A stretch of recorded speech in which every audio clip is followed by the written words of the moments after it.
I'm going to share with you now this is the most practical part of the lesson right here. I'm going to share with you 4 ways to create an environment of trust. And what's so beautiful about what I'm about to share is every one of you in the auditorium can do this. We all can do this.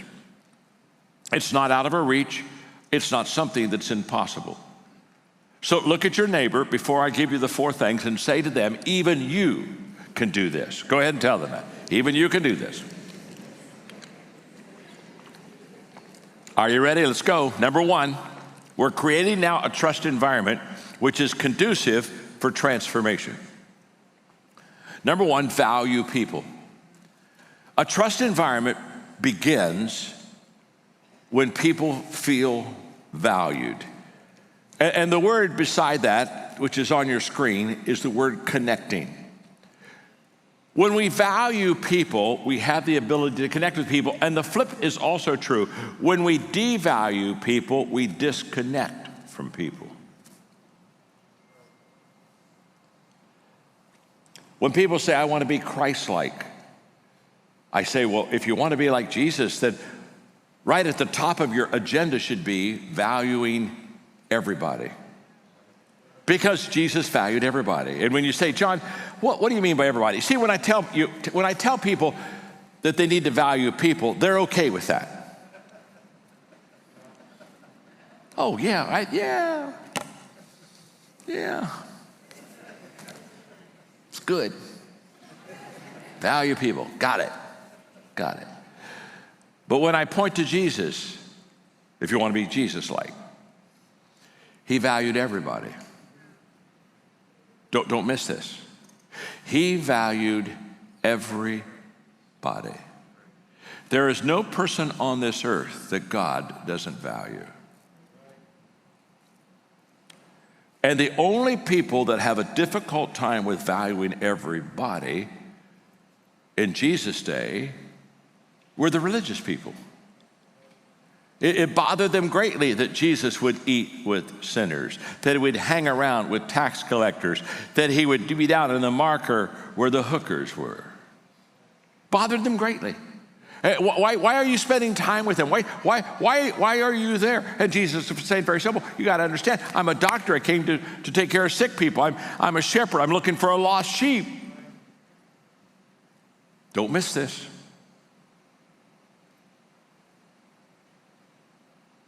Everybody. There is something engaging and connecting when people that are different than you and me know that they're unconditionally loved by you and me. And to be honest with you, this is where we have, as Christians, utterly failed. When people look at us so many times, they don't see us with unconditional love.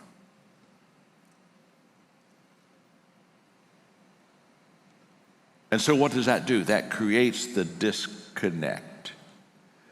You see, my perspective of you determines my attitude towards you. How I see you determines my attitude. And on the screen again, just don't miss this. If I see you as weak, I will help you. And if I see you as broken, I'll fix you. But if I see you as valuable, I'll serve you. Now just stay right with that for a moment. This is huge. This is huge. Because the first two, see you as weak, I help you. See you as broken, I fix you. In both of those scenarios, if I help you, I come out on top. It's like, oh my gosh, thank you, John. Oh, you rescued me. Oh my, you pulled me out of the ditch. I always look better if I have the perspective of the first two. But the moment that I see you as valuable, I don't now try to be over you. I try to come under you. And I try to serve you. And it's the serving heart. It's the serving. That's why Paul said, I'll go to all kinds of means to win people to Christ. I've learned to be a servant. What was Paul saying? Paul is saying, this guy that's incredibly gifted said, I'm going to serve because the only way to bring transformation to people's lives is to serve them. So we value people. That word connecting goes with that. Number two, if you want to have an environment of trust, add value to people. This is all about influence. This is where now I began to increase my influence by adding value to people. Let me give you an example. When I was a pastor, and I was writing books, and much to my surprise, when my publisher shared with me that my books were being written by the business community much more than the Christian community, I was totally surprised. I had no idea. I was shocked beyond belief. And at that moment, I felt called to go and as my mission field, the secular community. It was at that moment that I knew that I would not pastor much longer, that I would have to spend the rest of my life basically with lost people. And so I began to ask myself, how do I connect with these people? How do I influence these people? And I realized the only way to influence them people and grow in influence strength with them is to add value to them, help them grow their business, help them grow leaders, help them develop. And so I put 100% into helping people, serving people, adding value, making a difference in their lives. Not much witnessing, not sharing their faith. In fact, in that community, you just added value, add value until my influence got to the place where I could now begin to talk about my faith. Don't miss this. We increase our influence with people by serving them and adding value where they are, no strings attached. Number 3, if you want to create this type of an environment, you have to live good values, and that's all about attracting people. Attracting people. Paul talks in Galatians about the fruit of the Spirit. Let's look at that on the screen for a moment. The fruit produced by the Holy Spirit within you is divine love in all of its varied expressions. Now, this is a picture here of an attractive person. This is a picture of a person that people want to be around. If you have joy that overflows, if you have peace that subdues, if you have patience that endures, if you have kindness in your actions, faith that prevails, gentleness of heart, strength of spirit, that's a pretty attractive person. I kind of want to hang around with them, don't you? That's the fruit of the Spirit that's within us. Now, I don't have time to get into it tonight, but just understand and get the book. Get the book. Look at this last verse. Never set the law above these qualities, for they are meant. What are they? These qualities are meant to be limitless. And when you put the law more important than the values, you diminish the values. I have no time tonight to talk about how we have missed it in America because we've lost our way with values. And we think that legislation will make a difference in people's lives. If the law makes such a difference in people's life, we didn't need the New Testament nor Jesus.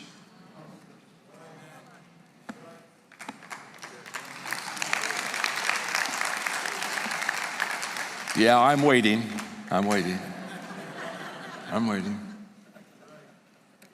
We lost our way when the laws of the country became more important than the values in a person's life. Trust me. And we won't find our way till we go back to values. Which gets me number 4, share good values. That's where the transformation begins, when we share good values. And the 4 ways to create this kind of an environment: value people, add value to people, live good values, share good values. It's all there, folks. It's all there. It's all about values. Go back with me for a moment to 2001. I get a call from Time Warner. That's my publisher. They asked me to come to New York City for an evening. I went up to New York City. We're having a long dinner. And Time Warner asked me, they said, John, because of Enron. Remember Enron? Remember all the corporate scandals? Remember all the deviousness and the deceit of companies in America? And so we're having a dinner, and they said, John, we've looked at all of our authors, and we want somebody to write a book on business ethics, and we picked you. Would you write a book on business ethics for us? And I looked at him and I said, I can't do that. And they said, well, why not? I said, well, There's no such thing as business ethics. Well, what do you mean? What do you mean? And they went back to all the, no, I got all of it. I got Enron. I got this. I got the picture. There's no such thing as business ethics. There's just ethics. They said, well, would you write a book on ethics? I said, well, I'll try. I'm not sure I can. In a culture that has no absolutes, that's not an easy thing to do. And so I began to ask myself, how will I write a book on ethics? And after about a month working with my writing team and all of our creative people, we came up with an amazing thought that I believe God gave us, and that is, teach the golden rule. Treat others as you would like to be treated. The golden rule is in every culture and every religion in the world. That's a value. And we began to go down the values path, and it was life-changing for me because all of a sudden I realized Enron will never be straightened out, or anyone else will never be straightened out because there's a law on the books. So let me tell you something. If you lack values, you will figure a way to get around the law. Again, it's not an outside issue. It's an inside issue. And the moment that we went that way, we began to understand. And so, do you remember when you were in school and the teacher was going to ask you a question and was talking to the class and you didn't know the answer? Now perhaps you weren't like me, but there were many times I didn't know the answer because I wasn't the best student in the class. But I was the most fun student in the class. I was the most popular student in the class. I wasn't the best. No. And when the teacher had a question I didn't know, I basically would do this.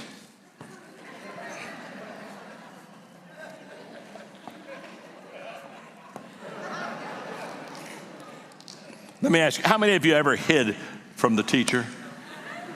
Okay, I see some soulmates out there. You weren't that good of a student either, were you, huh? You see, I didn't want him to call on me. I didn't want him to call on me because I didn't know the answer. And there were times when I did know the answer, but I didn't think they were going to call on me and they were going to call on somebody else. And so I decided to fake it. And I thought, I don't know the answer, but I'll act like I know the answer. And so I would put my hand up like this.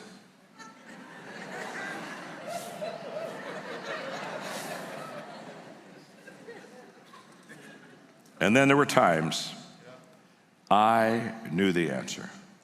And I not only knew the answer, I wanted the teacher to know that I know the answer, and I wanted all the classmates to know that I know the answer.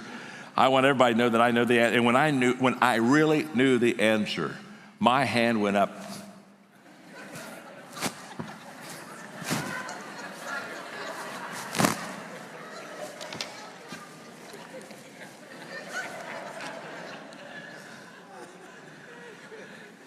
When it comes to transformation and changing your world and values, I know the answer. I know the answer.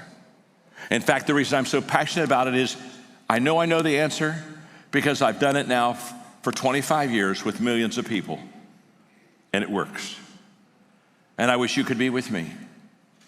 I wish you could be with me when teachers who've been using our values curriculum in their public schools have talked about the change in their students' life. In 3 weeks, they say they can see the change in their students after. And by the way, we have 5 million kids in public schools with our values training, and we've done it international, and we're getting ready to bring it to America. And every time I say that, somebody says, well, you'll never get the government to approve. My folks looking at me, listen to me, my name is John. I don't care. The education system is so broken down, it's so hurting. They're starting to look for other answers because they don't have the answer. I'm not one bit concerned. We'll take one school at a time. We'll take one neighborhood at a time. We'll take one community at a time. We will take it and we will move in that direction. And what thrills me, and I don't want to get us too involved, what thrills me is Todd and Julie and I were talking a little bit earlier. He said, John, I want us to do some of this in our congregation, and we're going to get together. We're going to talk. And I don't want to get ahead of you. I don't want to get ahead of you, Todd, but I want to tell you something. This year could be the greatest year in the history of this church, because when you start teaching people in small groups about values, that is preconditional, and that sets up evangelism. It's when people begin to embrace good values, the next thing they are ready to do is hear the good news. but you start with values. And in fact, I went home, after the service, I went home for an hour and came back. And by the way, I went and took my walk so I could teach my values lesson today for you people to go online and start walking with me virtually. But I grabbed Margaret. I said, "Oh, Margaret, we don't have much time." But I told her what Todd and Julie said, and I said, "I really believe that we could really see something huge happen in our congregation, our church." And I'm just so excited. I'm just overwhelmed because I tell you, I will give my life for this. I will give my life for this because I see lives being changed. And let me tell you something. I don't have to win every day of my life, but I got to do the right thing every day of my life. And I got to stand for the right values every day of my life. And I'm just full of hope. John says the 5 signs of a solid relationship, and he finishes it with number 5, trust. And you were in a meeting with me recently to where I attempted to make right a situation that I feel like not only violated what I say on this podcast, I feel like it violates John's relationship, John's content. I believe it violated some leaders on my team, and I think the ones that really suffered the most was our team members that were lost in the reality of a lack of trust. So let me explain. And again, thank you for saying something nice about me so people won't tune out now and go, that guy is a loser.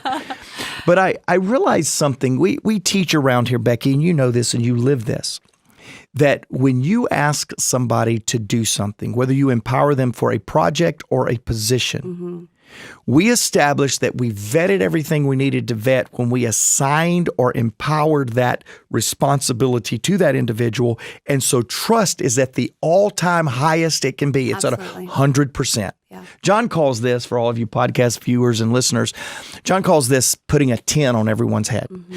You have a 10, it's yours to prove that I was wrong in putting a 10 on your head. We do the same thing with trust. Yeah. If we have properly vetted, interviewed, or observed a human being to join the team or to take over ownership of a project, they deserve 100% trust. Yeah. Well, I violated that. I asked somebody to handle something in our organization, actually human resources. I asked them to own it. It was owned differently at the leadership level. It was owned differently with the daily administrative level.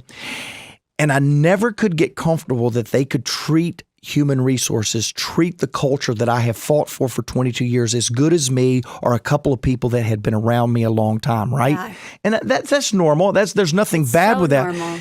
But it's wrong. It's wrong. Yeah. And I asked them, I said, okay, it's yours. They talked me into restructuring and reassigning. And I said, okay, it's yours. But the whole time, every time there was a little bump or there was a little challenge or a little ripple, I'd go, hey, have you checked with this other person? Hey, why didn't you check with me on that? How many love that leader that says it's yours, but check with me before you do everything? Yeah. Check with me before you think. It's not very fun. It's not very fun. And I did this. And I did it over and over again until that leadership behavior by me began to wear out the team's ability to feel comfortable in what they knew to do to help people. And we had a huge challenge, a challenge that if you dealt with just the behaviors or the decisions in the situation would have been terrible. Right. But fortunately for me this time, I wish I could get it right every time. Fortunately for me this time, I went, whoa, wait. I don't want to talk about the details of messing it up. I want to talk about what caused the missteps in the first place. And what I discovered was it was my inability or my lack of determination or my lack of commitment to give trust on the front end. I was waiting for trust to be earned. And by doing that and micromanaging that, I, the senior leader who had violated the trust commitment that I make with people, had created the problem. Yeah. Now, you said in that meeting, you watched our team really rally around that. But I think my biggest point that I want to make here is that truly for there to be solid relationships, for me, Becky, for you, for our team, for you, podcast listener, podcast viewer, you will not have solid relationships without this trust factor. It's true. And I don't believe trust is earned. I believe trust is given. And I believe trust is established after the leader extends trust. Yes. But so many times as leaders, we go, you got to earn my trust. Right. And in leadership, I don't believe that's accurate. It's got to be opposite. So I agree. The same way that optimistically, you always give people the benefit of the doubt until they prove you wrong, and you might have to adjust some boundaries. I think trust should be the same way. Yep. And when we are equipping leaders, I mean, if you have a team of people that you're equipping as well, being able to give them that is everything. It's also how they see themselves through your eyes. So what you're allowing them to do is what you're telling them you believe. I'll give you an example. I'm a huge University of Utah fan. My husband is alumni. We go to every football game. We buy way too many tickets, even if they're winning or losing, but I love it. Coach Whittingham, who is the head coach, there was a young man one year. His job is to just punt, return. Like, that's all he does. Catches the ball, runs it back. They punt it, he catches it, they run it back. For people that are not football fans, I'm just breaking it down. Try not to get too technical. This young man had broken almost all the records at the school for punts returned. Touchdowns. I mean, 100-yard touchdown, which is almost unheard of in football altogether. Well, there was one particular game where, again, punted off, he caught it, he ran it back, and it was like a 98-yard touchdown. And right before the end zone, sometimes these young men do the celebration thing where they throw the ball back under them. And he had done that. So in his mind, he had crossed the goal line and had thrown the ball back. Well, the ref, nobody blew their whistle. Everybody in the crowd's going crazy. They're yelling, they're screaming, there's a touchdown, and the ball is on the ground. It's a live ball because he never crossed the threshold with the ball, which is an actual technical touchdown. One of the kids on the other team, I mean, this is like 30 seconds, 60 seconds, ball's just on the ground, ref is just standing there looking at the ball, not blowing his whistle, and one of the kids on the other team realizes that's a live ball, picks it up, runs it all the way down, and the ref calls a touchdown. Wow. The whole crowd, it was silent. Have you ever been in an arena with tens of thousands of people and it's completely silent? This was that moment. Now, everybody in the crowd, after watching it on the big screen, thought, you better kick that kid out of the school, let alone off the field. I mean, they were just ready to take him. Coach Whittingham, as a leader, knew, because guess what happens after a touchdown? Somebody kicks the ball again, and you have to return this kick.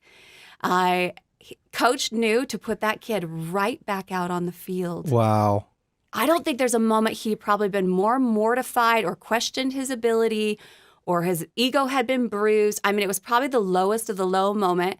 And Coach Witt said, nope, this is your job. Brush it off. You get back out there. And you should have seen everybody in the crowd. Like, I'm pretty sure they booed their own player when he came back out. It was that bad.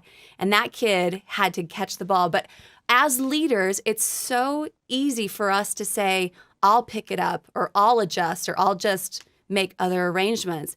But imagine what it says to that young man to say, no, you made a mistake. Yeah. That's all that was. Yeah. And to give them that self-confidence and to push them through. I mean, that gives you so much perspective in life. I mean, whether that's your child or that's, someone in your leadership team.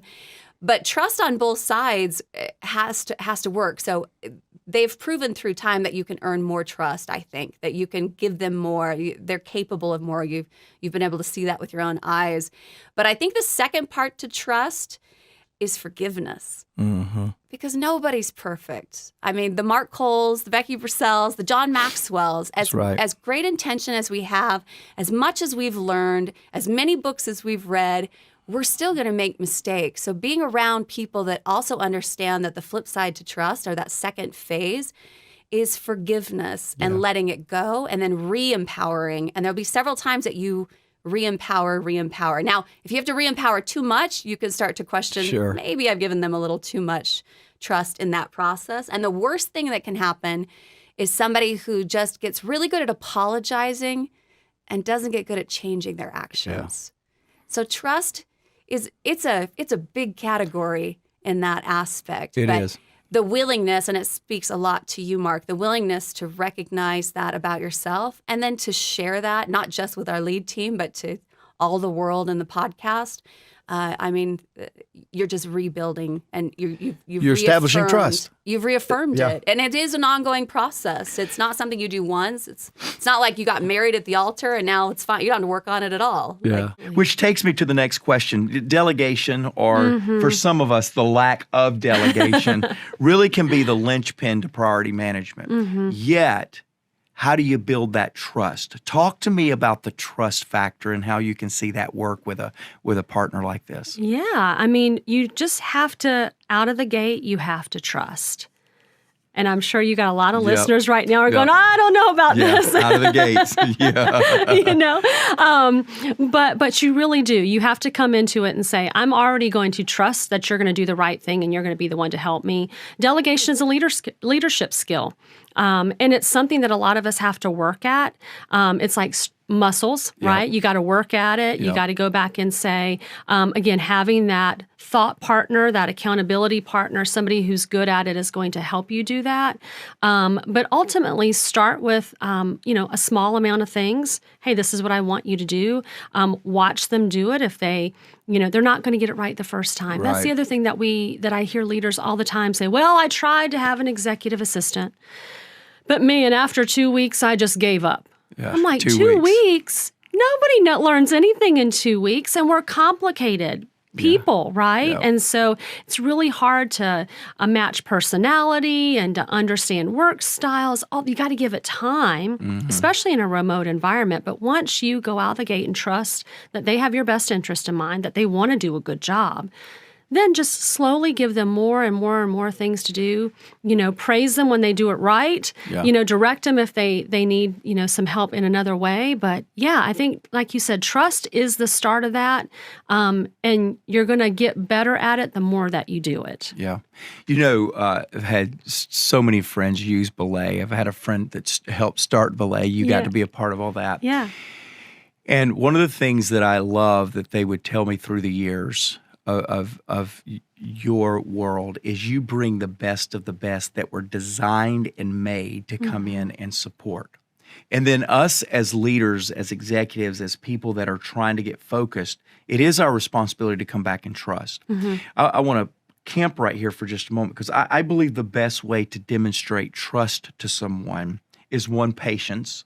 Give them time to learn you. They know the craft. They know the trade. Belay wouldn't bring them to you.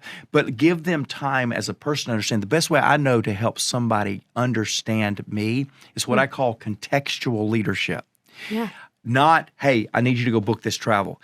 I really need to get here and I want to get back to this family thing. So can you find me the best option? When I give that little additional context, there's all of a sudden a trust that goes because we're solving this and getting this together. And so I love that you put into your system and into your language the necessity of trust within those two relationships. Yes, absolutely. And clear communication. Yeah. Right? Like you said, that contextual leadership, it's that clear communication. And what we find is that people need help on both sides of that, right? So we need to encourage our leaders to have clear communication. They think they do. Sure they do. Sure they do. Don't we all? Just ask me. I'm a great communicator, right? Yes. It goes back to John saying, nothing else distinguishes effective executives as much as their tender, loving care of time. And oftentimes we go, oh, you're saving me time, so you'll never get any time with me. That's not saving time. You're actually creating more of a challenge if you don't spend time building that trust and making that connection. Yeah, I meet with my executive assistant for an hour every week. See? How can I fit in an hour? Because again, I know someone's going, I already don't have time. That's right. Now you want me to go get an executive assistant who needs another hour of my time? That 1 hour is going to save me 10, 15, 20 hours in the week because I'm able to delegate things to her. Now, here's the great thing. We've now been working together 4 years. Excellent. Right? That's very exciting. Excellent. So she's already reading my mind. Now, it didn't happen at first, but to your point, I spent time with her. She understands me. She understands how I think. So that hour now, we're advancing our relationship to more complicated issues because I'm investing in her. I love it. laysolutions.com is where you want to go ahead and figure out how to get a partner on your team like we've been talking about. Can I ask you another question? Yes, Lily? please do. All right. Either now or in the past, what are some reasons that you see that keeps leaders from delegating? Yeah, I mean, I think you hit on it earlier, trust. Yeah. I think trust is really big. I think sense of urgency would be another one. I can do it faster. It's going to take me longer to train somebody. Hear that all the time. Oh, Yeah. I don't have time to train anybody. It's just easier if I do it. And then the one that comes really close to that is ego. Wow. So break that down. Yeah, because they're going to say, well, I'll do it better. I don't need anybody. Why would I need somebody to come in here and help me book my travel? I got this. I can do it all on my own. Yep. You know, they feel weak by having somebody come and assist them. Now, this is what really blows my mind, though, is that rarely does a business leader feel that way about many other positions in their organization. Is that right? Right? So they'll go out and hire somebody Sure. in sales Yep. because they'll think, oh, you know, I'm pretty good at sales, but I know I can find somebody better. Or they'll say, there's no way I can do my own books, you know, or I've been doing this Google spreadsheet because most Yeah. people start out Yeah. that way. Yeah, exactly. But you know what? And now is the time. I'm going to go ahead and bring in somebody to build an accounting team, or I'm going to hire my CPA to do that. But for some reason, it is really hard for busy leaders to understand that the commitment, that the resources that you spend to hire an executive assistant are as important, if not more important, than those other roles within your organization, because you're able to grow your capacity. Yeah. You're able to focus on the things that only you can focus on. But yeah, put your ego to the side. Realize that they're going to do it so much better than you. Yeah. You know, as you were talking right there, LZ, I was reminded that John said, if you have a dream that is bigger than you, if you don't have a dream that's bigger than you, number one, I apologize. I'm sorry that the world is all about you. It's such a small world. You ought to get out and see a bigger world. But when you have a dream that is bigger than you, you cannot do it without a team around you. Right. And so we say this, I don't have time to train somebody else. You don't have time to not train somebody else, because every day you delay is the day you are delaying your dream coming to pass. Yes. Every day you delay getting somebody to help you is another day you're not getting home and having that balance that you want. So it's up to us as leaders. When you don't have time, you are actually creating a revolving door that you'll never have time. John then goes on to talk about not only the situation a little bit more in depth, but he talks about the players. And then he spins the narrative on this lesson, and he starts saying, hey, if you are a part of a team and we're going to make sure that you're in the right place, you got to be a couple of things. Yep. And you got to be secure. I think that's huge. I think that's something we don't talk enough about in leadership. But then he comes to this point, this word of trust, which is the currency to all leadership. Influence is built off trust. And he says, man, you got to trust the leader. I know this resonated with you a little bit. It did. Talk a little bit about this to our listeners and why that kind of stuck out to you in John's lesson today. Do you know, trust takes two people, right? You got to have a trustee and a trustor. And so oftentimes when we say you got to earn trust, or are you trustworthy, or do you trust your leader? It's this two-way street, right? Often we find ourselves looking at trust as a two-way street, and I am not undoing that idea around trust. That's right. But here's what really struck me, Chris, that I said, hey, let's take a couple of minutes and talk about trust before we started recording. John asked a question in your notes. Again, I'm going to challenge you to go back and download the PDF. He asked this question. He said, a leader's first question should be, am I a trustworthy person? Now, John, in this segment, and I don't know why this struck me so much, but I feel like it's because something that our podcast listeners need to absorb.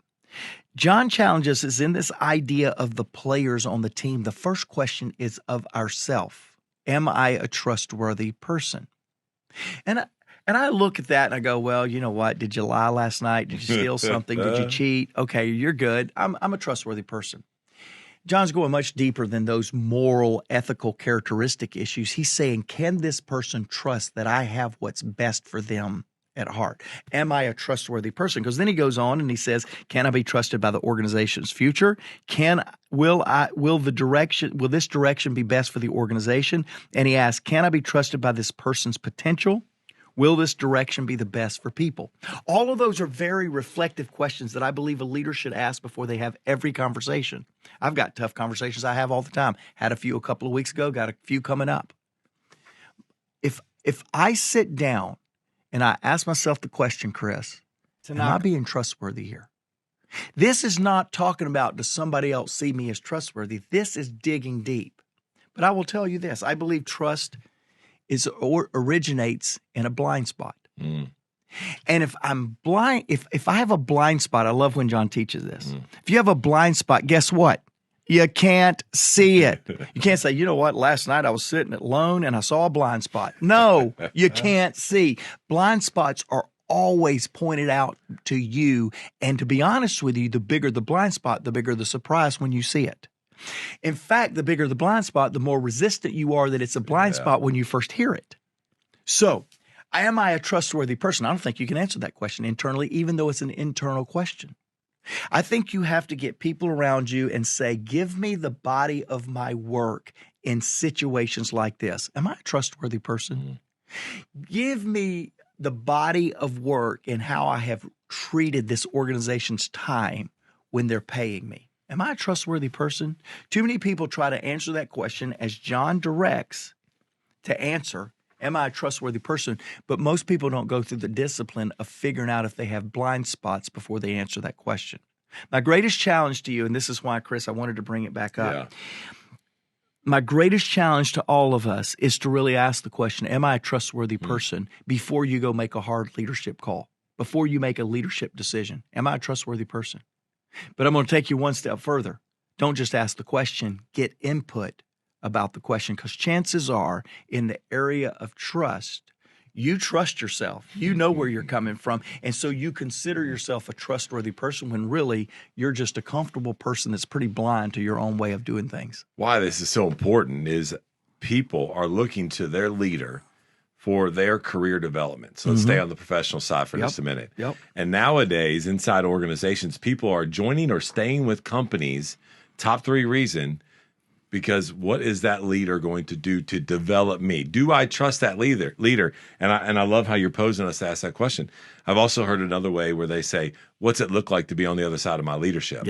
Right? Like, and are you willing, to your point, are you willing to put people around you to be able to answer that so that when you do put people in the right place on the team, the organization benefits, but the person benefits even more.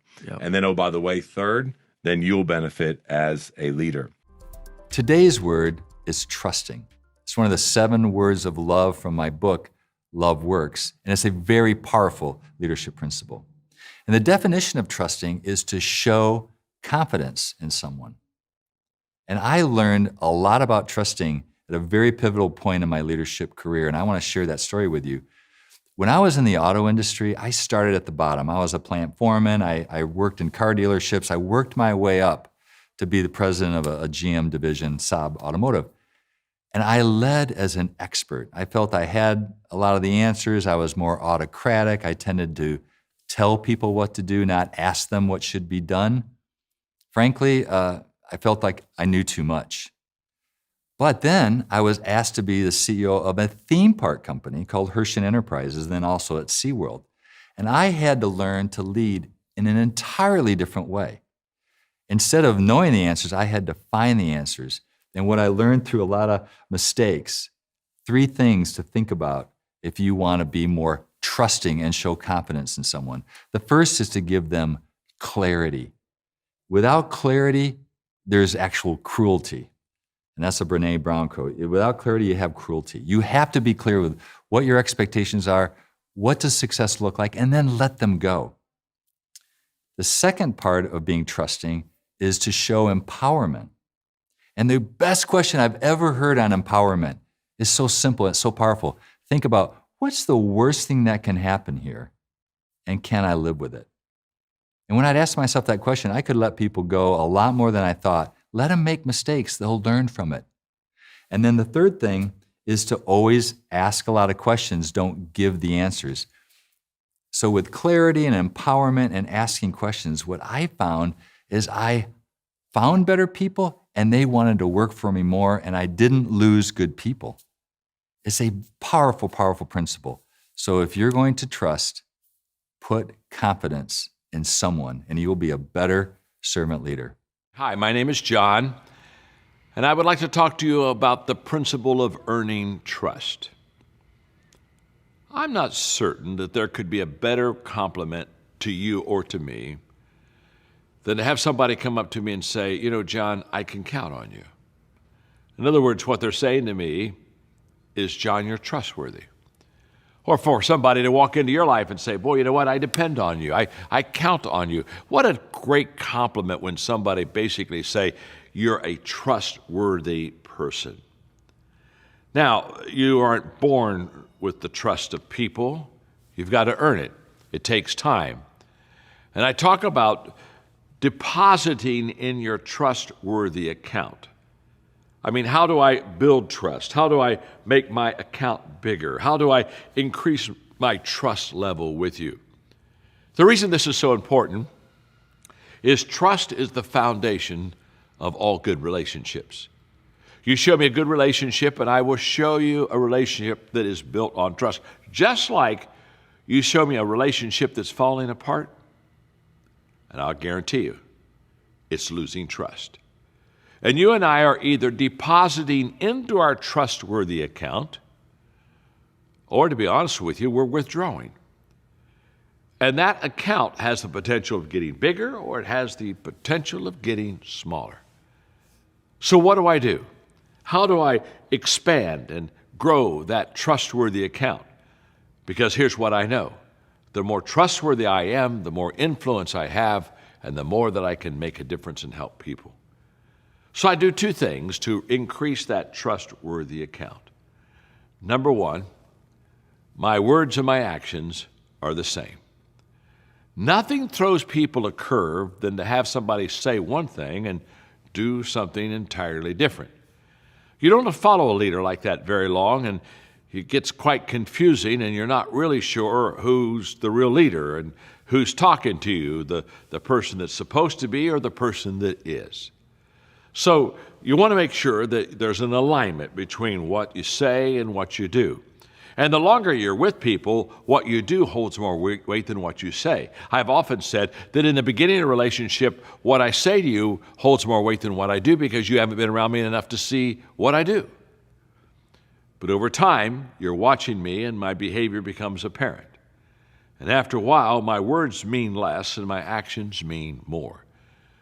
But when your actions underscore and are the foundation to your words, and they align together, you now have built your trustworthy account. Number two, I think trustworthy accounts are built when you continually mean the best and do the best for people. This is about motives now. This is about my attitude towards you and my value of you. You see, if I value you, I'll do everything I can to add value to you, just as if I devalue, I'll do everything to subtract value from you. So when people give another person trust, they basically say, one, they value me, and two, their words and behavior are aligned. Now, when you do that consistently over time, just like money invested in interest, it just begins to compound and get better. In fact, isn't it interesting? The bigger it gets, the better it gets, and the faster that it grows. I always tell people, if you think being trustworthy is good on the front end, it's amazing on the back end. Because now you have had a life that has proven out that trustworthiness. So that's where you start. Align your words and behavior and value people. Do that long enough, consistently enough, and guess what? You'll be trustworthy. Today's topic, and I love this, and this is a word that we're all going to be very familiar with, but as a leader, we need to continue to keep it in front of us. We need to continue to talk about it, and that word is integrity. Today's title is Leading Yourself with Integrity. Sounds like a very rich topic. Perry, what are you thinking about this? Where are we going? Well, I'm working on a project for a client, and this question came up about how do you lead yourself with integrity? And I just realized as I was researching and doing some just digging into it myself was that we often teach about how to lead others with integrity. Are you a high integrity leader? And it generally comes down to how I lead others. But I think integrity really starts with me. It really starts with ourselves and how you lead yourself. It can be easy for us to try to do the right thing for others and then shortcut our own integrity on how we do things. So I really wanted to dig into what are the components of integrity and how would one lead yourself with integrity? How can you grow it? Yeah, and Perry and I spend a lot of time talking about leading teams and the organizational impact, and this is just kind of taking a step back, and it starts with self. Yep. The hardest person to lead is yourself. And oftentimes integrity comes into that. And so we want to just kind of spend some time talking about that today as you're listening to us or if you're watching us on YouTube. So as you began talking and thinking about this topic, you gave me a quote that I think is so relevant that I've read before, and I think it fits right here from the great coach John Wooden, where he says, "Be more concerned with your character than your reputation, because your character is what you really are, while your reputation is merely what others think you are." And that is a strong quote from Coach John Wooden. Man, when I think about this, I also think about, I hear John often say, man, for me, the people that I have closest to me, if they love and respect me the most, then I know that I'm leading out of integrity. I know that I'm leading well. And so let's talk a little bit about, is integrity, is it about your character? Like, is it mostly about, what is it? Like, let's unpack it. Because sometimes people have a different definition for integrity. Right. Character is definitely a big component of integrity. But the way I think of that, and this is just from researching it myself to make sure I've got it clear, that character is really the moral and ethical code of conduct that we live by. And it's driven a lot by our personal values. And so I have a moral and ethical code that I live by, driven by my values. But integrity is really the decision I make to consistently live by that code.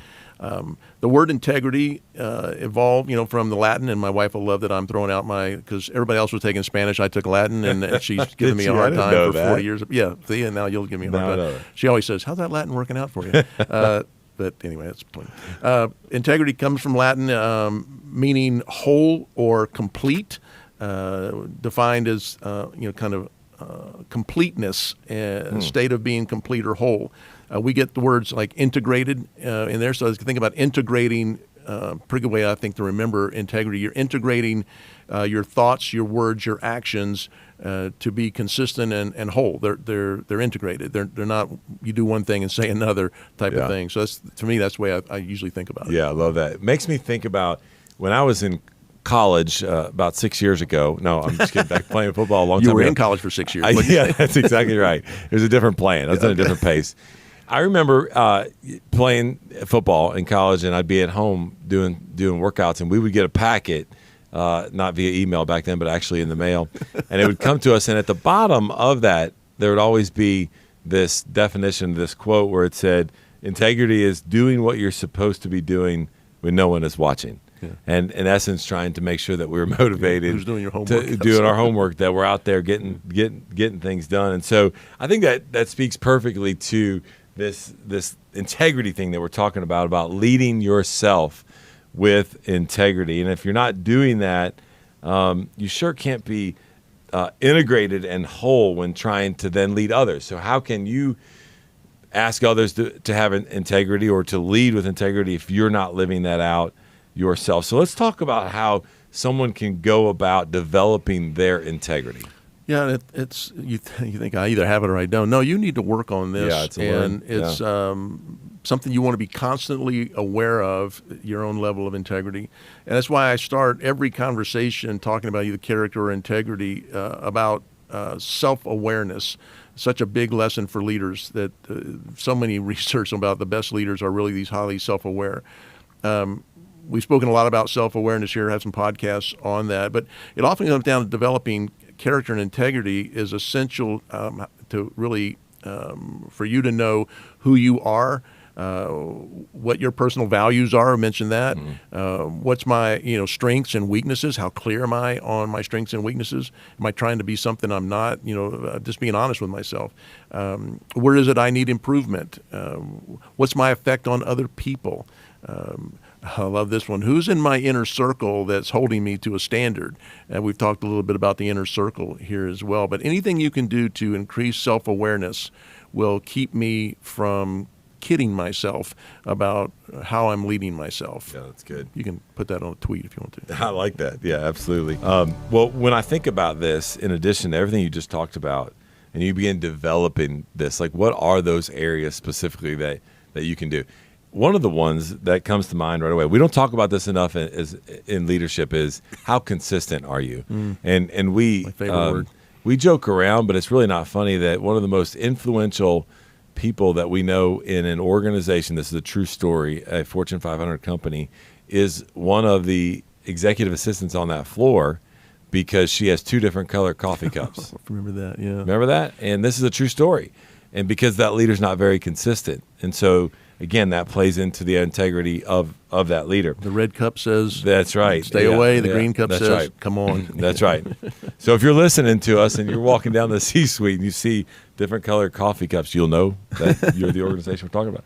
The other one is about authenticity. Harvard Business Review did a study and said, man, what is the top attribute about leaders that when you look at the top 200 leaders around the world, and authenticity was number 1, and it wasn't even close to number 2. How accountable are you to yourself? This is big, even building off of what you just talked about, not even awareness of self, but then being accountable.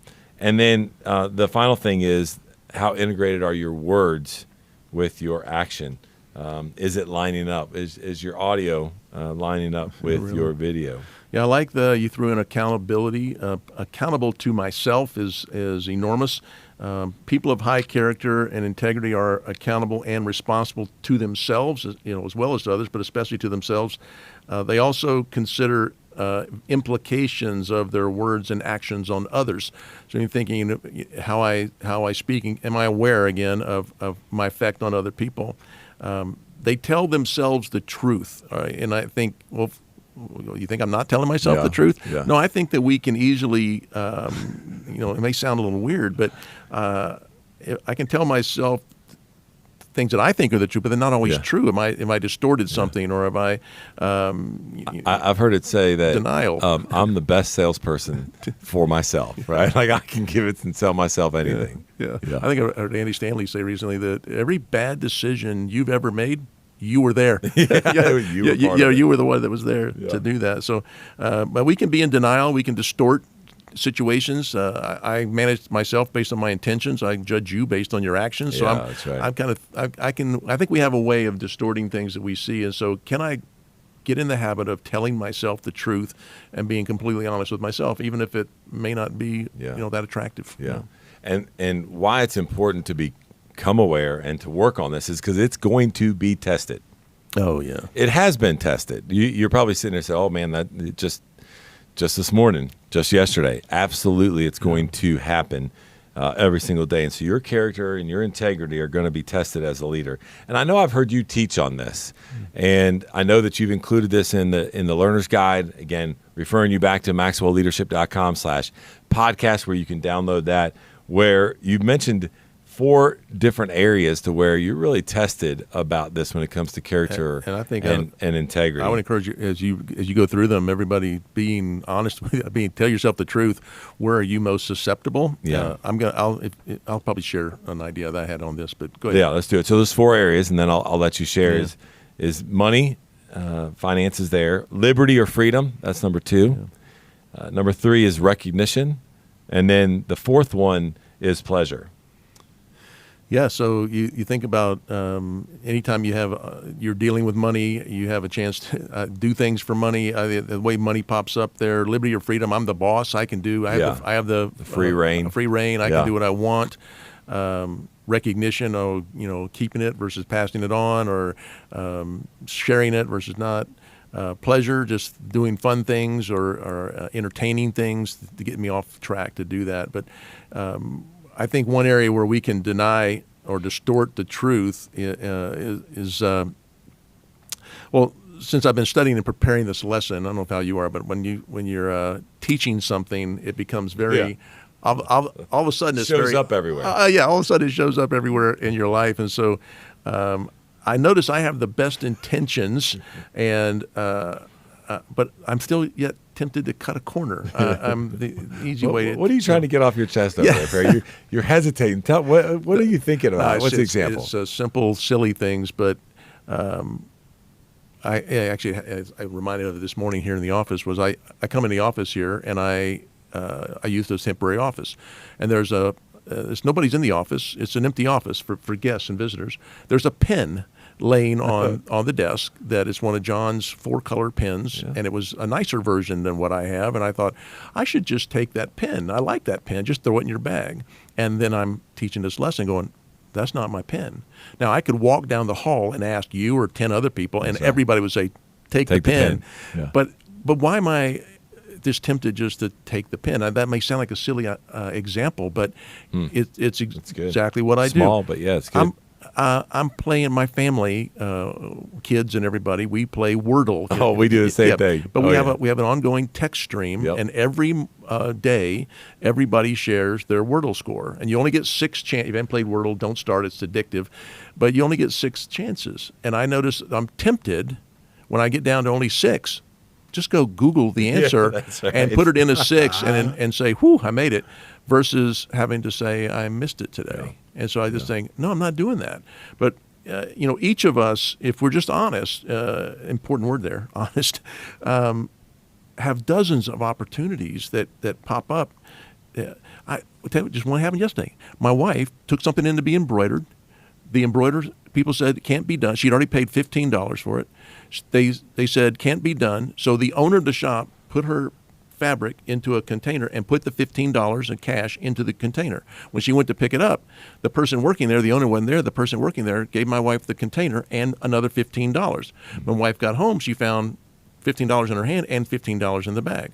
And we were talking about it last night. She goes, I got to make another trip. I got to get back up there and give them back the $15. I think, how often would we be tempted? It's only $15. I'll just let it go. And thinking, no, if I'm going to lead myself with integrity, who's going to know she kept the $15? She will. Yeah, that's right. She will. That's right. So I just love the fact that we just looking for ways to lead myself with integrity. And the examples that you're given are so small, but yet so real. That's kind of the point. And if it happens there, it's going to happen with the bigger things, right? And it's funny about the Wordle because our family does the same thing. And they're already coming in today. I did mine earlier, and I got 5 out of 6.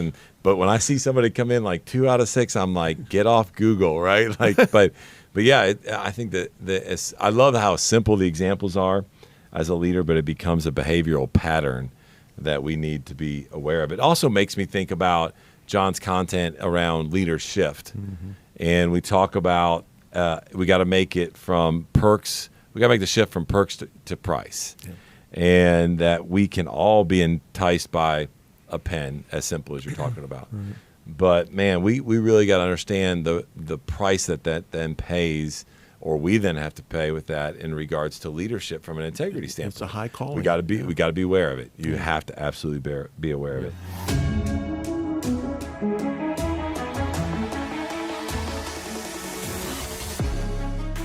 Welcome to the Maxwell Leadership Executive Podcast, where our goal is to help you increase your reputation as a leader, increase your ability to influence others, and increase your ability to fully engage your team to deliver remarkable results.